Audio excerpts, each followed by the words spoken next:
Yes. Hello. Myself, Kodeshwara sir. I'm from Political Science Department, PhD scholar.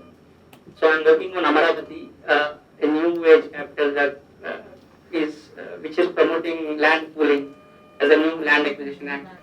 So in this, outright land acquisition is not happening, where they are pooling the land and reallocating the commercial space instead of agricultural space. So that is where my question is coming from. So it is not an outright disposition of land that is happening, but it is the rearrangement of land with the consent of landowner that is happening. So there is no victim in this case. So how do you see this logic of uh, capitalism? How do you understand this logic of capitalism when there is no victim seemingly visible on the face? When the contract is happening between the private and landowner and the state. I don't know if I'm clear. Okay, the case you are pointing out is not the typical case under capitalism. Because the typical case under capitalism is when land is taken away from the farmers. They are paid a compensation, of course, but on the other hand, the value of that land, after they have been paid, let us say, an amount X, the value of that land becomes 10x within a couple of years. So the point is that, all over India, and in fact it's not just India, all over the third world, including even China, you have conflicts taking place between the peasantry on the one hand and of course the state on the other hand, the state supporting this kind of dispossession of the farmers on behalf of capital. Okay. So the case you're pointing out, if it is not conforming to this, does not negate what I'm saying. Okay, that's all I would say because I don't know the exact case. Yeah. So my uh, point that I want to make is this is not a typical case as it is, but it is more of a where there is a consent among all the That's players. fine. Yeah, So, sure. but where it is subjected to the consent is subjected to the rise in land price, which is subjected to the market forces. So, consent is being manufactured on those lines of increasing market value. So, how do you understand this logic is mine? No, but you see, for instance, when I used to work in Kerala, one of the things we had suggested is that the peasants themselves must be. I mean, let's say Tata's want to build a plant somewhere, as indeed they wanted to in West Bengal. The peasants themselves must have equity participation which is given to them. I mean, for land they may be given a compensation in cash, but in addition they must be given some shares in the enterprise. In which case, what they lose out in the form of capital gains on the land, they would be getting in the form of equity. Okay, so you have to work out these arrangements, but on the other hand, the arrangements are not acceptable to the capitalists. Okay, that is why capitalism is capitalism. But on the other hand, it is possible to visualize arrangements in which farmers voluntarily, I mean, there is, after all, suppose the peasants voluntarily decide to build a factory on their land. So why shouldn't they be? In other words, why should it be that the Tatas are invited to build a factory? Why can't you have a peasant cooperative owning a factory? After all, Tata has no more technological knowledge than a peasant cooperative has. You can actually hire the technical personnel. So why can we not think of it that way? That's the kind of thing which I'm talking about.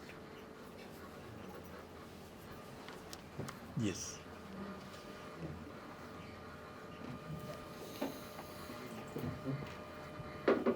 Thank you. No, you can use this one. You can use that. Yep. Yeah. Thank you very much for this nice talk. So I have a question regarding, this vision of socialism that you outlined. So you talk about certain rights, fundamental rights that we would continue to enjoy under such a socialism. But doesn't this necessity that rights exist imply that there should be some sort of a central planning where it guarantees, say, healthcare to every citizen. So there should be equal level of healthcare for every citizen within, say, the contract of citizenry. So doesn't this also necessitate some sort of central planning, along with, say, for instance, decentralized decision? No, of course, it necessitates central intervention. Because after all, otherwise inequalities between the decentralized units may grow. I mean, some units may become rich, others may become poor. So it necessitates central intervention. But I'm arguing against, my students don't like it, but I'm arguing against central planning, where you actually have a plan and everybody must conform to it for the plan to be realized. I'm really talking in terms of a decentralized system with central intervention to make sure that the decentralized system doesn't get out of hand. Okay. And sorry, the role of the market prices also. Speaking. No. You see, no. There is I'm glad you asked me this question. There's a fundamental confusion in all discussions of the market, which is the following. That suppose I have got some goods to distribute, okay, I can distribute the goods to people. I can hand them pieces of paper which constitute entitlement to the goods and ask them to come to some place and exchange the goods for that entitlement. That some place would be a market. Now that market, the market is something which is quite different from the market that you find under capitalism, because under capitalism, you see, the point is that that I should have said it in the course of my talk. The notion of competition in traditional economics is one which basically means there is no monopoly element. Okay, everybody is a price taker. Okay. The notion of competition that actually exists under capitalism, because of the fact of this outside to which you'd fall if you don't conform to what is demanded of you, is a Darwinian notion of competition. The capitalist system is based on a Darwinian notion of competition, while what the textbooks tell us about competition is really not a Darwinian notion of competition, but actually a kind of cooperation, because everybody is better off and everybody is cooperating with one another. Nobody is being allowed to be a monopolist and therefore squeeze the others. Okay, so but that is not the notion of competition under capitalism. Now that notion of competition, the Darwinian notion of competition, is something which actually manifests itself in terms of the market, through the market. That market is what I'm opposed to. But the market is a mechanism for distributing goods. Is something which is quite different. That can continue. Please. Okay. Yeah. So I have two questions. First, Just Mike. right. So the first question is about what your project does to the conception of freedom. So it's kind of destabilizes the negative liberty versus positive liberty kind of conception, right? And we've had such critiques from the Marxist side of the liberal conception of freedom. So how does this formulation that you have circumvent the false consciousness critique, right? That basically when we say that when we're speaking about negative liberty, that the agency, the capitalist does not have the freedom to choose, then we are basically saying that that is false consciousness, right? They don't have the will. So how does that critique get circumvented? That's the first question. The second question is about, I'm very loud. Yeah, please. The second question is, you speak about a certain kind of alienation that comes out, and you said it's a Darwinian conception of competition.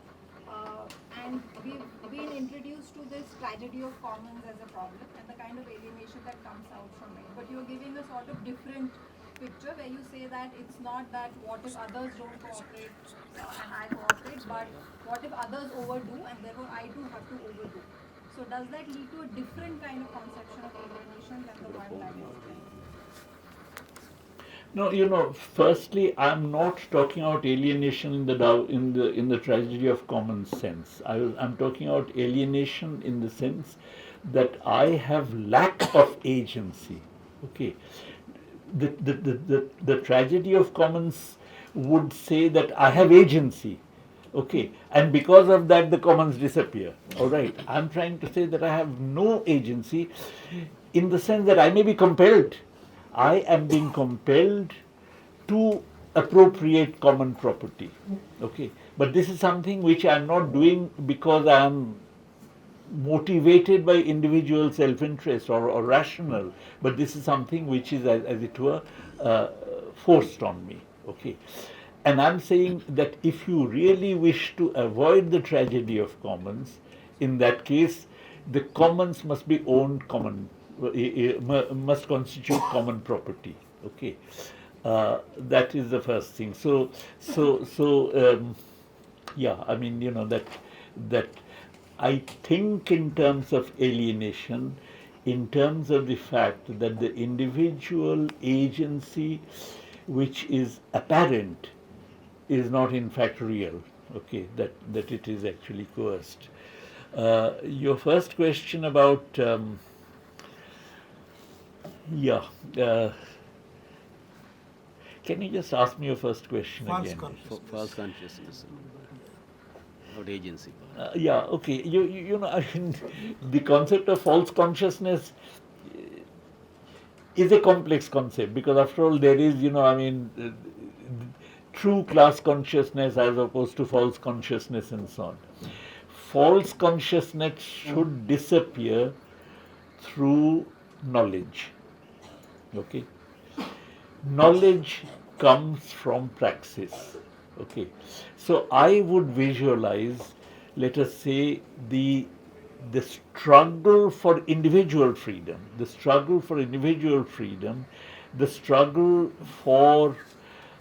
let us say, even embryonic combinations then becoming politically more and more assertive on behalf of because if the trade union or if a union is a combination in an embryonic form, I would like that combination to become more and more imbued with knowledge.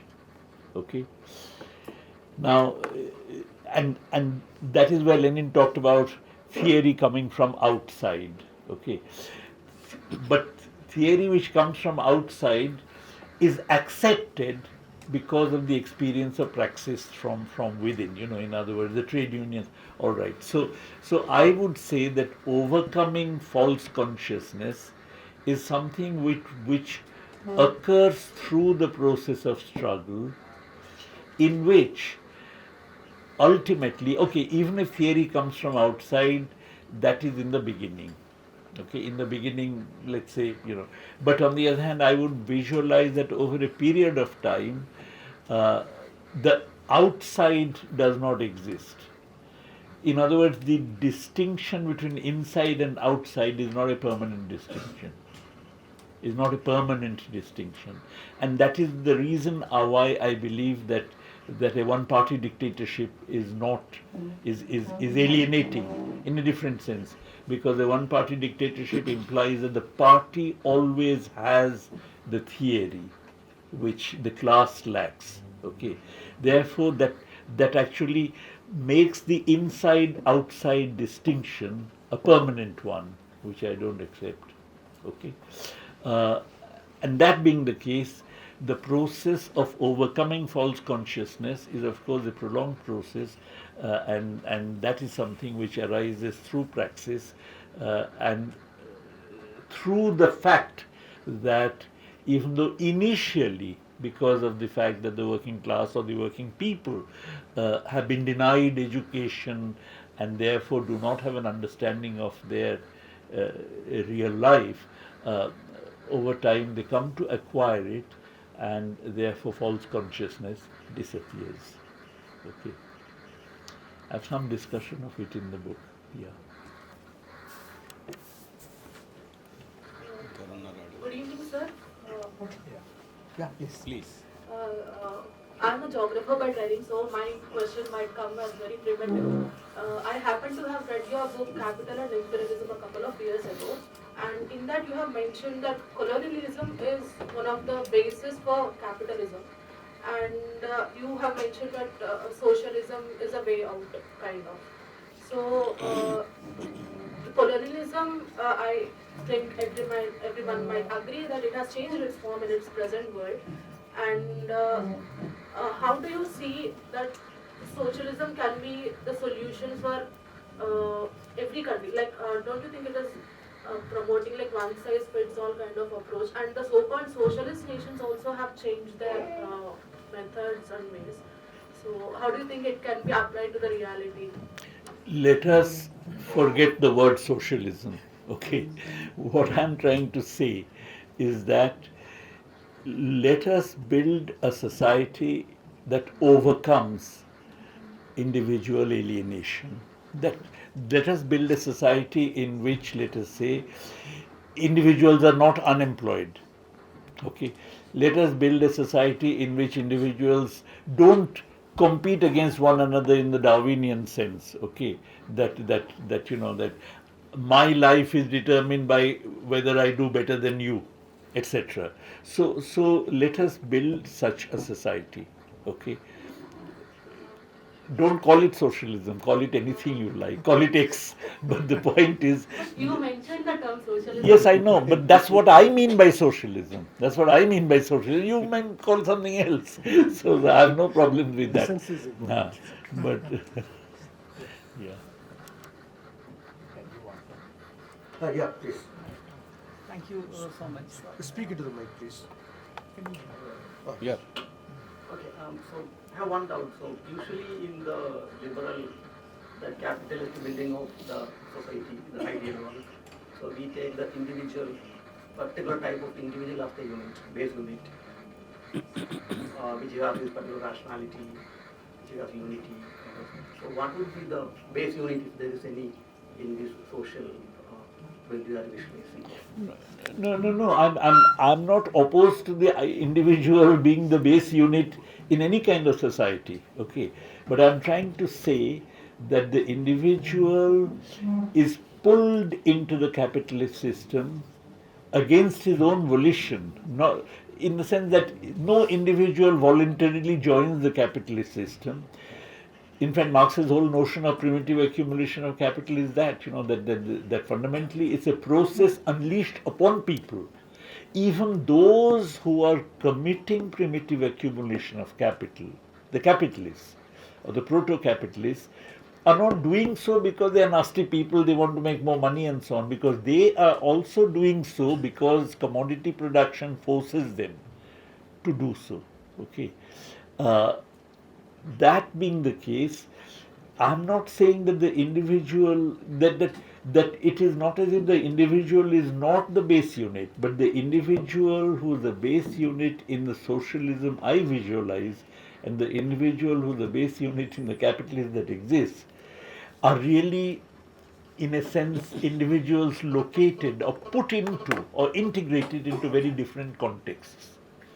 In capitalism, the individual who is the base unit, the individual after all acts. You know, I mean, we don't go as a group to buy food or to buy clothes or something. So the individual is acting, but the individual's actions on the whole are dictated by the system. Okay. Particularly a whole range of actions, and the individual overcomes that by forming combinations. The capitalism you observe, in other words, is not pure capitalism, it's capitalism as well as its negation coexisting at the same time. In other words, quotidian capitalism is the coexistence of capitalism and its partial negation in the form of combinations. Okay. Now the socialism is one in which, let us say, these individuals are still the units, but the individuals are units as members of a combination. Okay. And as units, I know there would be tensions between the individual and the combination. Of course, there would be. But on the other hand, these tensions, like the tensions I mentioned that Lenin talked about in militarization of trade union debate, these tensions cannot be overcome by apotheosizing the collective, which I am not doing. Okay. So, if we already start with the premise that capitalism, individuals doesn't have an agency, Then the theoretical possibility of overcoming whatever kind of system is that structurally the production system collapses on its own. Then you imagine a socialist alternative, your notion of a socialist alternative based on freedom and decentralization. So I couldn't get the link of how exactly the transition happens from one to another. I mean, historically it's possible, like historically you gave certain examples, well, Second World War and all others. And then this leads to a larger question that can't our theory be more informed through history instead of these theoretical frames, which will then enable the whatever people to give more agency than which we have already theorized under Marxism, which gives more further possibilities of emancipation or liberation in whatever minute ways. But there is no, I mean, there is no history that you can read without a theory. Okay, so I mean, there is no kind of no kind of autonomous thing called history. History is what we read into the past. Okay, and we read into the past based on a certain theory. So the primacy of theory cannot be, as it were, taken over by any kind of history. Primacy of theory remains. All right. And yeah. Yeah. Mic. There's some disturbance in the audience. For audio. Audio disturbance. Last question is answered. Last question is answered. Not working. Yeah. So it's working now. Yes, but So you have answered this to some related question, but anyway I'm asking it again. Politically speaking, the main important issues in this talk have been freedom and freedom from coercion. And socialism is advocated as a potential ameliorating situation. So what stops us from going beyond even state, state is solution, and advocating for anarchism instead? I hope my question was clear. no, it's clear. But look, let me give you, as I mentioned in reply to one of the questions. Suppose we actually have a whole set of communes. Okay, now some commune may become very rich compared to another. That commune may start exploiting the smaller commune. In other words, there is nothing in such a situation to prevent the re-emergence of the alienation of people, the re-emergence of individual alienation, the re-emergence of individual alienation manifested in obvious phenomena like poverty and unemployment and so on. There is nothing that would prevent. Therefore, when I am talking in terms of a state, I mean a state that actually acts in some sense to, I mean, that stands above these individual communes. I'm opposed to central planning in the sense that the state telling everybody what to do. That is something which has to be decided by the people themselves at the decentralized levels. But on the other hand, the state has to be there in order to ensure that it doesn't get out of hand. And the state would be an embodiment of collective will, collective including everybody. All right.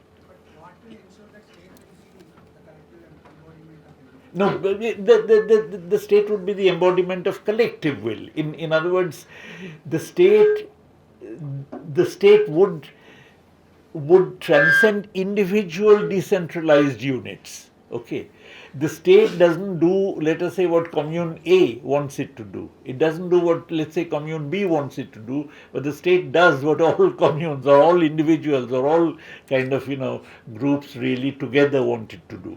Now, okay, there may be mistakes in that. They may not know. In fact, the whole question of false consciousness comes in there. But on the other hand, that is something from which we can learn and improve. So. Last question from there. That's it. 2 questions. Yeah. First. Sir, I just need a clarification. If you're going beyond liberalism and trying to reconcile socialism as primarily driven by a freedom project, just puzzle what happens to the ideal of equality? Like, are you implying that equality will naturally follow if we reconsider socialism as a freedom project, or we are bringing the ideal of equality through a back door, or in a way we can say that once we reconcile socialism as a freedom project, then the question of equality itself does not arise.